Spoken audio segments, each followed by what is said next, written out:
കേരളത്തിൽ എല്ലാ ജില്ലകളിലും മഴ ലഭിക്കാനിടയുണ്ടെന്ന് കേന്ദ്ര കാലാവസ്ഥാ വകുപ്പ് അറിയിച്ചു.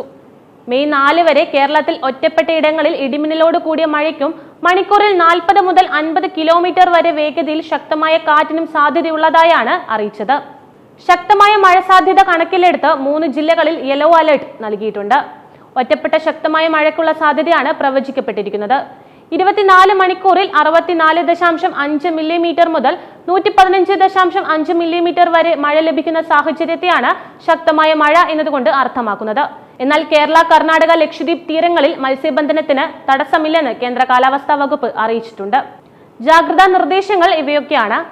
ഇടിമിന്നൽ അപകടകാരികളാണ്.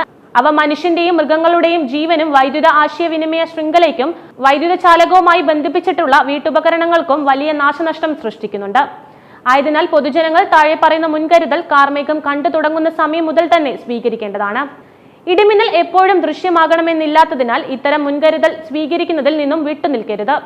ഇടിമിന്നലിന്റെ ആദ്യ ലക്ഷണം കണ്ടു കഴിഞ്ഞാൽ ഉടൻ തന്നെ സുരക്ഷിതമായ കെട്ടിടത്തിനുള്ളിലേക്ക് മാറുക. തുറസായ സ്ഥലങ്ങളിൽ തുടരുന്നത് ഇടിമിന്നലേൽക്കാനുള്ള സാധ്യത വർദ്ധിപ്പിക്കും. ശക്തമായ കാറ്റിനും ഇടിമിന്നലിനും സാധ്യതയുള്ള ഘട്ടത്തിൽ ജനലും വാതിലും അടച്ചിടുക. വാതിലിനും ജനലിനും അടുത്ത് നിൽക്കാതിരിക്കുക. കെട്ടിടത്തിനകത്ത് തന്നെ ഇരിക്കുകയും പരമാവധി ഭിത്തിയിലോ തറയിലോ സ്പർശിക്കാതിരിക്കാൻ ശ്രമിക്കുകയും ചെയ്യുക. വൈദ്യുതോപകരണങ്ങളുമായുള്ള സാമീപ്യം ഇടിമിന്നലുള്ള സമയത്ത് ഒഴിവാക്കുക. ഈ സമയത്ത് ടെലിഫോൺ ഉപയോഗിക്കുന്നത് ഒഴിവാക്കണം. മൊബൈൽ ഫോൺ ഉപയോഗിക്കുന്നത് കൊണ്ട് കുഴപ്പമൊന്നുമില്ല.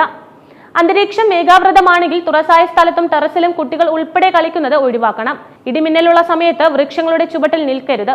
വാഹനങ്ങൾ മരച്ചുവട്ടിൽ പാർക്ക് ചെയ്യുകയുമരുത്. ഇടിമിന്നലുള്ള സമയത്ത് വാഹനത്തിനകത്ത് തന്നെ തുടരുക. കൈകാലുകൾ പുറത്തിടാതിരിക്കുക. വാഹനത്തിനകത്ത് നിങ്ങൾ സുരക്ഷിതമായിരിക്കും. സൈക്കിൾ, ബൈക്ക്, ട്രാക്ടർ തുടങ്ങിയ വാഹനങ്ങളിലുള്ള യാത്ര ഇടിമിന്നൽ സമയത്ത് ഒഴിവാക്കുകയും ഇടിമിന്നൽ അവസാനിക്കുന്നത് വരെ സുരക്ഷിതമായ ഒരു കെട്ടിടത്തിൽ അഭയം തേടുകയും വേണം. മഴക്കാർ കാണുമ്പോൾ തുണികൾ എടുക്കാൻ ടെറസിലേക്കോ മുറ്റത്തേക്കോ ഇടിമിന്നലുള്ള സമയത്ത് പോകരുത്. കാറ്റിൽ മറിഞ്ഞു വീഴാൻ സാധ്യതയുള്ള വസ്തുക്കൾ കെട്ടിവയ്ക്കുക. ഈ സമയത്ത് കുളിക്കുന്നത് ഒഴിവാക്കുക. ടാപ്പുകളിൽ നിന്നും വെള്ളം ശേഖരിക്കുന്നതും ഒഴിവാക്കുക. പൈപ്പിലൂടെ മിന്നൽ മൂലമുള്ള വൈദ്യുതി സഞ്ചരിച്ചേക്കാം. ഇടിമിന്നൽ ഉണ്ടാവുമ്പോൾ ജലാശയത്തിൽ മീൻ പിടിക്കാനോ കുളിക്കാനോ ഇറങ്ങുവാൻ പാടില്ല. കാർമേഘങ്ങൾ കണ്ടു തുടങ്ങുമ്പോൾ തന്നെ മത്സ്യബന്ധനം, ബോട്ടിംഗ് തുടങ്ങിയ പ്രവർത്തികൾ നിർത്തിവെച്ച് ഉടനെ അടുത്തുള്ള കരയിലേക്ക് എത്താൻ ശ്രമിക്കണം. ഇടിമിന്നലുള്ള സമയത്ത് ബോട്ടിന്റെ ഡെക്കിൽ നിൽക്കരുത്.